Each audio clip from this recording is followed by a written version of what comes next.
Tatlong pasahero ang malubhang nasugatan sa Montalban, Rizal. Kasunod yan ng pagbaligtad ng sinasakyan nilang jeep. Makibalita tayo kay Victoria Tulad. Sa itsura ng jeep na ito, pihadong matindi ang pinagdaanan ng mga pasaherong sakay nito nang maaksidente sa Don Mariano Extension, Barangay San Jose, Montalban, Rizal, alas 2:30 ng madaling araw.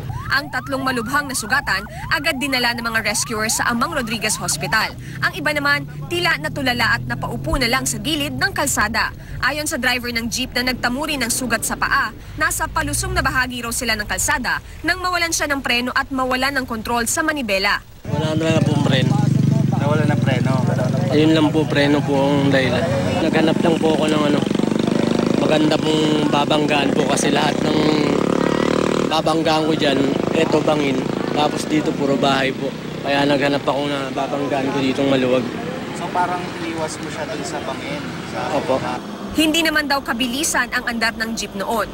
Matulin naman, matulin. Pero nung nandyan naman kami sa paliko, okay lang. Kaya lang, pababa na ho yung gawin na yan.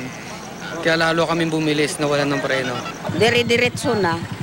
Dito na lang mabuti ka mo, dito na niya nirampa. Kung dire-diretso yan sa kalsada, maring mahulog siya diyan sa bangin. Agad namang dumating ang mga rescuer pero ang ibang nasaktan, mas piniling lumipat ng ibang masasakyan at umuwi na lang. Hindi na rin nagpadala sa ospital ang driver na maharap sa reklamong reckless imprudence resulting in multiple physical injury. Victoria Tulad, GMA News.